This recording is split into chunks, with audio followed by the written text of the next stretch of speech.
Nerea, vamos a cerrar la trilogía de Nerea hoy. De Nerea, Sí. mi Y vamos a, asistente.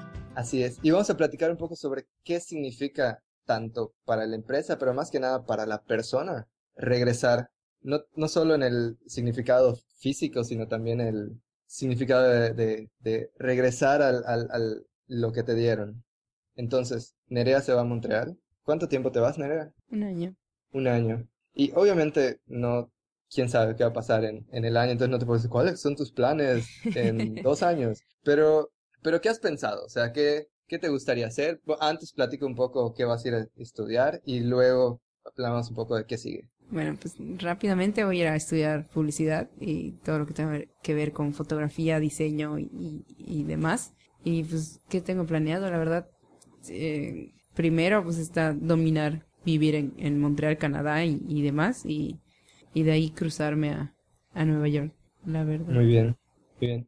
Entonces vas a estar estudiando publicidad, fotografía, diseño. Sí. ¿Y has pensado tú cuando acabes, más o menos, como qué te gustaría hacer? O sea, no sé, me gustaría quedarme un año trabajando en Canadá o me gustaría irme a Europa, igual a estudiar, o probar a abrir tu propio despacho de publicidad. ¿Has Pareces pensado un algo? abuelito de 58 años preguntando eso. Así es, sí, estás sentada mientras estoy preparando el tello. No, o sea, la verdad es que así tan me quiero quedar aquí, pues no, nada más estoy abierta a lo que, o sea, a como vaya a bien. O sea, sí tengo planeado, pero así tan, voy a abrir mi agencia de publicidad, no. No, no sé. Ok, platica, porque es clásica, Mario dice que parezco abuelita y sí, o sea, pero igual a mí me pasó, vine aquí a estudiar y todos, oye, ¿qué vas a hacer después? Y yo, pues ni siquiera han empezado mis clases, o sea, no sé qué vaya a pasar, pero siempre hay como algunas ideas de como qué te gustaría hacer.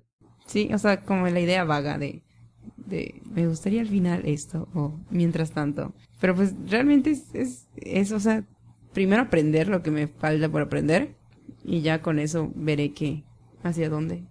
Claro, porque pasa mucho que, o sea, la gente se va y hay como tres formas que yo encuentro, ¿no? Los que se van y desde el segundo día están diciendo, guay, extraño mis panuchos o mis tacos y quiero regresar a que mi mamá me apapache.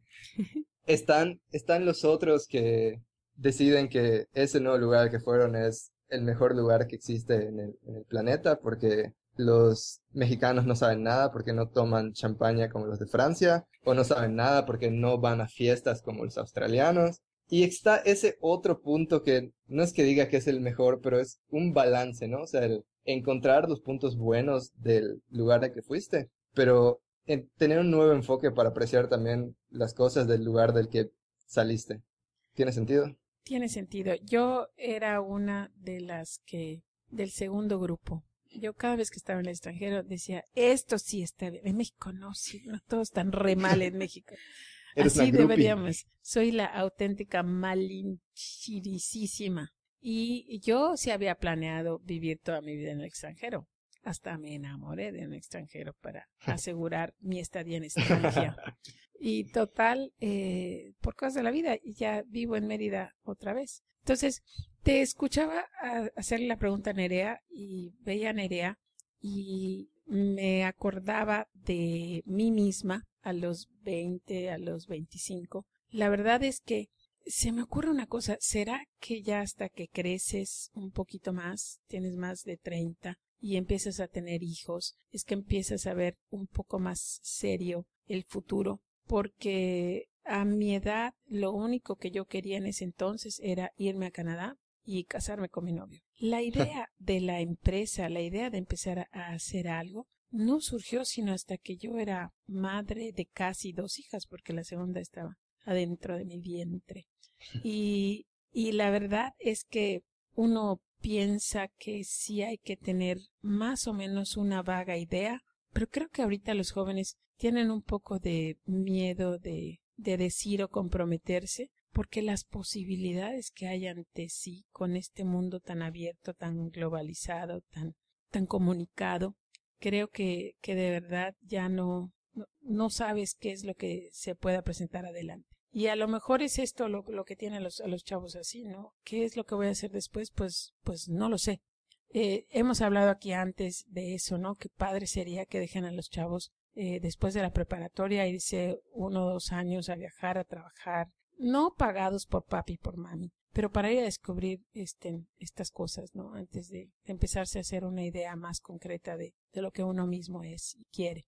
Claro, un amigo mío, bueno, empezamos trabajando juntos, más o menos, es chef y sommelier, Sam Israel, que espero que esté escuchando esto. Más te vale, Él Israel. platicaba mucho que él cuando estaba chavo, él estudió un poco de cocina en México y era lo mismo propio de la edad, ¿no? Estaba súper inconforme con cómo estaba el entorno, los mexicanos no sabían nada, la comida era súper básica. Entonces se fue a estudiar y a trabajar, estuvo en Sudamérica, estuvo en Europa, aprendió mucho sobre la comida de la región, los vinos de la región. Y dice que a él le preguntaban mucho, oye, o sea, ok, estamos aquí, estamos en Perú, en un restaurante japonés súper fancy, pero queremos probar un poco de comida mexicana. Y él decía, pues es que no sé qué hacer, o sea, pues la base son las tortillas. Y él decía, ok, prepara unas tortillas. Y él decía que la primera vez que se lo dijeron, no supo cómo hacerlo y se sintió muy mal, dijo, o sea, no sé preparar esa cosa básica del lugar de donde vengo. Y se puso a investigar y a medio a ir al momento como lo estaba haciendo y logró preparar una versión rudimentaria de tortillas comprando el maíz en el súper y todo. Y dice que encontró una nueva perspectiva de valorar las cosas del lugar de donde él había salido. O sea, ese pensamiento que tenía antes de cómo funcionaban las cosas en México y del valor que en verdad tenían esas cosas, cambió. O sea, encontró una nueva perspectiva para esas cosas que fue mucho más enriquecedor y le fue integrando las cosas que aprendía en los otros lugares. Y dice él que se siente mucho más satisfecho con las cosas que está preparando, combinando esas dos cosas. Eso es real. Cuando sales, aprecias muchísimo más lo tuyo. O sea, como que el rosa mexicano se vuelve más intenso. El mariachi te hace llorar si estás afuera. Eso es verdad. Y creo que nos pasa a todos, ¿no? Y esa es una de las cosas buenas de salir. O sea, yo no digo de salir para irte y nunca más regresar, aunque ese era mi pensamiento a los 20 años, sino salir para que veas qué son las otras formas, las otras maneras, los otros pensamientos, filosofías de fuera. Y al mismo tiempo apreciar lo que tienes, verlo desde otra luz o ver las posibilidades de lo que tenemos acá. Si yo no hubiera vivido en Canadá, Cookies no nace y no nace como nació. Definitivamente, cada vez que salgo de México, regreso inspirada, con ideas y todo. No siempre las puedes aplicar. A veces hay cosas que aquí te impiden, pero de todas maneras sí te enriquece y sí creo que es buenísimo. Yo no entiendo a la gente que puede y no quiere salir a ver otros mundos. No estoy diciendo de esos patéticos viajes a Miami que algunas familias hacen cada verano por 11 veranos consecutivos. No le entiendo. Para ir al shopping. Hay tantos lugares. Costa Rica, Guatemala, Italia, Canadá, España, o sea, miles de lugares que te puedes ir con el mismo dinero, la verdad, para aprender cosas diferentes. Pero me estoy saliendo del tema porque me encanta viajar. Pero sí. La gente se va y tiene que pensar en si se queda en el lugar al que fue o regresa al lugar al que fue, ¿no? Lo que pasa es que la mayoría de la gente que sale, la mayoría de la gente que puede salir son estudiantes. Son estudiantes de cierto nivel económico. Y como jóvenes, pues sueñan, pues piensan, pues se rebelan, esta porquería de dónde vengo, esto es mejor, o algunos no, esta no es comida, o sea, hay mucha gente, lo que tú dices que pasa, ¿no?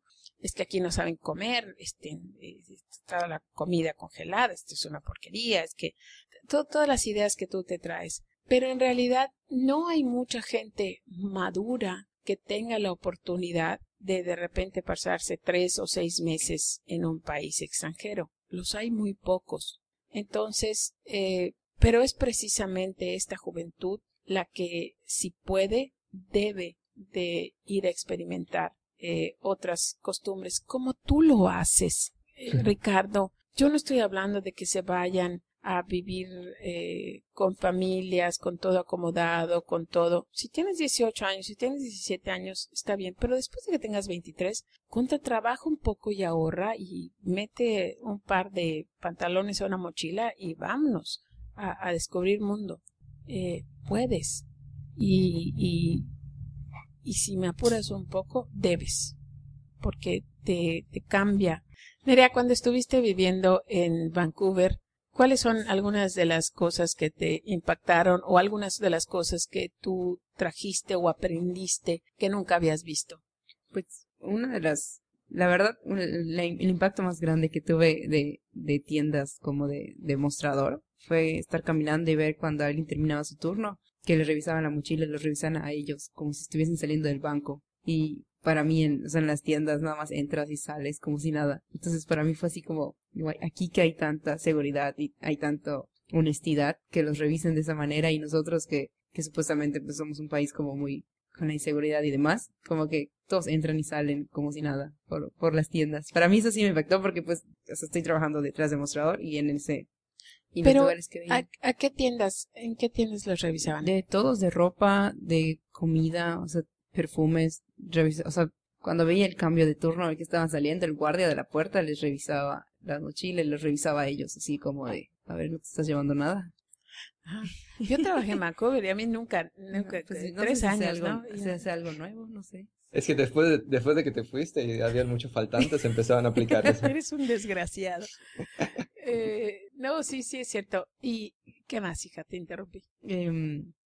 O sea, da igual darse cuenta que el lugar en el que yo trabajaba aquí en México es como de primer mundo por las cosas que hacíamos, o sea, la cultura que teníamos. La verdad no fue un choque así, guay, ¿qué es esto? O hasta, o sea, depende de la educación que tiene cada persona, ¿no? Hasta el bajarse del camión y decirle al camionero, gracias. Pues eso es algo que muchos nos gustaría hacer acá, pero el camionero ni siquiera te voltea a ver, o sea, o con trabajo y te bajas del camión porque no para. Entonces, o sea, son los escenarios que se Son dan. cosas diferentes. Sí. A mí me llamó mucho la atención que, o sea, el nivel de dignidad que tienen en la sociedad, muchos trabajos que nosotros en México como que Vemos como mal. no es que no los valoremos, sino lo tomamos como como cosas que hace gente que no pudo hacer otra cosa, ¿no? No Entonces, los valoramos. el plomero y el electricista en México son solo personas que hablas cuando algo se echó a perder, y en mi casa tenemos la fortuna de que el plomero y el electricista son personas que conocemos o sea, de primer nombre, y los platicamos, y cuando es Navidad en la oficina de mis papás van a la fiesta y todo, pero generalmente, o sea, son personas que no se aprecia mucho el trabajo que hacen, mientras que en muchos otros lugares del extranjero, o sea, ser un plomero, ser un electricista es un trabajo de orgullo. O sea, tengo amigos en Dinamarca tengo un amigo que es plomero, Sí. y estaba paseando con él en la ciudad, y con el mismo orgullo con el que yo presumo los edificios que diseñó mi papá en Sí. Mérida, él presumía, no, es que ese edificio que ves ahí, yo vi toda la instalación de tuberías. Y ese edificio que ves ahí, yo puse todas las cosas contra incendios. Y, o sea, así me iba mostrando en toda la ciudad con un orgullo que veías que, o sea, cambia esa valoración por el trabajo. Totalmente. Esto es algo cultural, porque en realidad en nuestro país el que es plomero o electricista generalmente aprendió por chambitas, no fue a la escuela. Y en lugares como Dinamarca, en lugares como Alemania, donde tienes que ir cuando menos 2 años a la universidad para poder ser carpintero, zapatero, sí, es otra cosa, es un trade, es algo que aprendes. Y esto es una de las cosas que nos choquea como mexicanos. Claro, y lo que aprendes se aplica, porque digo, tú platicabas un poco antes de que te fuiste y regresaste, y si no hubieras tenido esa experiencia afuera, no hubieras tenido la oportunidad o no, no la oportunidad, ¿no? Sino la idea de empezar cookies. Totalmente, sí, no se me hubiera ocurrido abrir una galletería porque yo nunca había visto algo así y lo vi en el extranjero. definitivamente, ver como todas esas formas de trabajar, ¿no? No puedes trabajar más de 8 horas, tienes que tener descansos cada 2 horas. La manera en que, una de las cosas que más me impactó de haber trabajado en Canadá fue la manera democrática como se tratan los jefes y los empleados. Mi jefa en mi tercer trabajo era una panadería muy ocupada que se llamaba Max's y la dueña se llamaba Helen Redpath. Y era Seguro nos está escuchando. Hola, Helen. seguramente era una cosa horrible para mí pronunciar Redpath y todo el mundo le decía Helen y yo Mrs. Redpath, Mrs. Redpath y ella me decía llámame Helen. Le decía no puedo porque sería una falta de educación terrible. La señora era una señora joven, había de tener como 36 años y yo tenía 26 y yo no podía llamarle así. Pero finalmente lo aprendí a llamar a mis jefes de su primer nombre y vi que era maravilloso porque no hay esa barrera, puedes comunicarte con ellos mejor. Y cuando años después abrí mi negocio, le pedí a toda la gente que por favor nos llamemos de primer nombre, Maru, así como va, y a mucha gente sí le da trabajo, ya menos, pero hace 20 años, las niñas que trabajan conmigo me decían, no puedo decirle, le tengo que decir Doña Maru, pero creo que ahorita solamente hay una persona en toda la empresa que me dice Doña. Y yo le digo doña a ella, es doña Arminda, tenemos casi la misma edad y nos llamamos de doña una a la otra. Pero el hablarse de primera persona es algo que descubrí en Canadá y me encanta. Sí, y yo creo que igual en lo personal, o sea, Cairo no existiría sin Extranjia, ese país Así donde es, viven el los país de extranjeros. Extranjia. ¿Qué trajiste a Eh, Cairo? pues la idea de Cairo sale por casualidad, pero, o sea, ese primer concepto en mi cabeza. Pero Es, a mí siempre me empujaron a salir a conocer otras partes. Incluso tuve un maestro que en la universidad y le platiqué que yo quería abrir el negocio. Y me dijo, ¿hay otra parte de México, del mundo, donde hay algo parecido? Y le dije, sí, o sea, en el DF hay uno que la idea está más o menos parecida. Y me dice, ¿ya fuiste? Y yo, no, o sea, sé que está ahí. Yo, pues, o sea, en vez de que estés hablando conmigo sobre cosas de cómo abrir un negocio, lo que deberías usar tu tiempo y tu dinero es comprar un boleto para ir al DF, antes contactarlos y llegar y platicar y ver el lugar y conocer al dueño y ver cómo es lo que funciona. ese Y eso maestro hizo, o no sea, era yo, empezando, ¿perdón? ese maestro no era yo, porque suena No, como algo que te diría tú también lo dirías, pero Oye, pero no, o sea, quiero que platiques un poco de lo que es el concepto de Cairo, porque galletas pues todo el mundo entiende, vendemos galletas de choco chip, pero ¿qué es Cairo? bueno, Cairo es una mezcla entre restaurante y centro cultural, entonces todo gira en torno a las películas. Empezó porque yo quería abrir nada más una rentadora de películas, pero la idea de abrir una rentadora de películas ya no funcionaba como negocio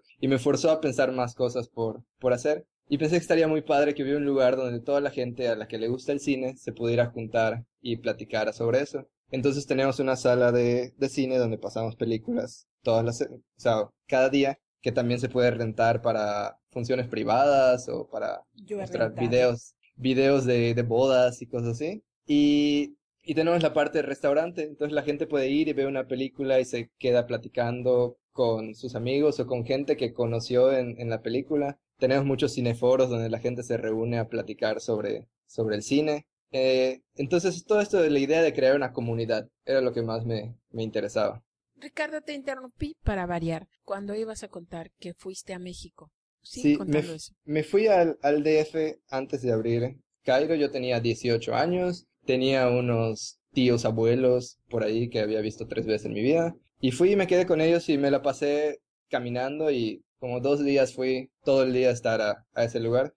El dueño se llama Raúl, ya tiene, o sea, él no es un chavo como yo, pero tiene muchas ideas muy padres. Y me gustó que estaba alineado él su idea de que lo más importante es crear un grupo de gente que le guste lo que estás haciendo. Aunque al inicio sea un grupo de gente pequeño, esa gente da una crítica que es muy constructiva, ¿no? Entonces yo estuve yendo y pues tuve la oportunidad no solo de ver la parte de técnica de cómo funcionan las cosas, sino ir viendo qué es lo que significa cada cosa que estás haciendo, ¿no? no solo de qué significa en tiempo y esfuerzo, sino qué significa los resultados que estás obteniendo fuera del dinero y eso, sino algo de qué es las cosas que son más reconfortantes para la persona que está trabajando. Sí, qué maravilla. Entonces, este señor Raúl sí fue totalmente abierto y generoso contigo, con las ideas y con todo. ¿Le dijiste Sí, que querías hacer algo así? sí, y me enseñó muchísimo o sea, ese acercamiento que nosotros dos compartimos, o sea, tú y yo,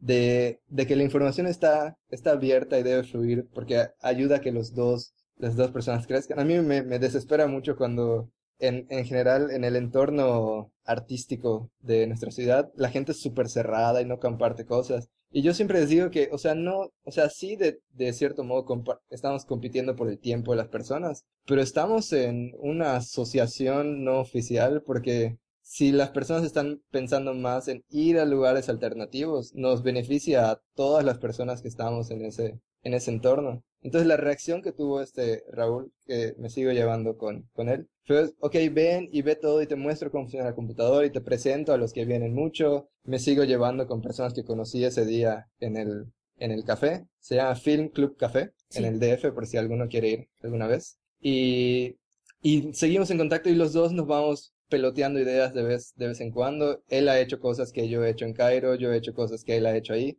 Es una retroalimentación muy padre. Enriqueciéndose los dos. Sí, y creo que esto va a un punto más ya filosófico con el que me gustaría cerrar, de la parte de pensar, o sea, fuera del enriquecimiento personal y de lo que aprende una persona y todo, llega ese punto en el que estamos fuera y tenemos que pensar en si regresar o no. Y me topo con mucha gente, pues ahorita, o sea, cuando estuve pensando en estudiar en el extranjero y las oportunidades que se me daría, y muchos, o sea, son súper directos y te dicen, no, ya que te vas, quédate ahí, o sea, aprovecha que estás ahí. Y no puedo evitar en una parte de atrás de mi cabeza pensar que, o sea, el que yo esté aquí no es solo mérito mío. O sea, evidentemente tomé decisiones e hice cosas que fueron cosas mías, pero las oportunidades que tuve existieron por todo un entorno que se creó en el que crecí. Y creo que sería muy enriquecedor regresar a ese entorno y sin alardes de grandeza, pero regresar un poco de las cosas nuevas que aprendí. No significa que justo cuando acabe mi maestría voy a empacar mis maletas y voy a regresar en el primer avión a México, pero definitivamente está alto en mi lista de prioridades regresar e intentar que las cosas que aprendí estén en el entorno del que yo salí. Hijo, te felicito porque esta conclusión a la que tú llegas, a los 25, yo llegué a los 50. Yo no quería estar acá. Y hasta que me di cuenta que si yo quería ver el milagro mexicano, yo tenía que ser parte de ese milagro. Tenía que colaborar, tenía que contribuir. Qué maravilla que pienses así. Ojalá nos encontremos a muchos chavos como tú en el camino. Como Nerea. Como Nerea. Gracias, Ricardo. Sigue Gracias, disfrutando. Maru. Hasta Un luego, placer. Nerea. Bueno, Ricardo, bueno. Nos vemos en un año, Nerea. Nos vemos en un año. Nos vemos. Este es el episodio de despedida. Lo estamos grabando antes, pero Nerea lo va a escuchar cuando esté en el avión. Y ya. Y a lo mejor Si cambia estás- de parecer. Si estás sentada al lado de Nerea en el avión y la ves llorando, es de felicidad, no es de tristeza. Ándate ya a comer algo rico. Nos vemos. Bueno, Ricardo. Bueno.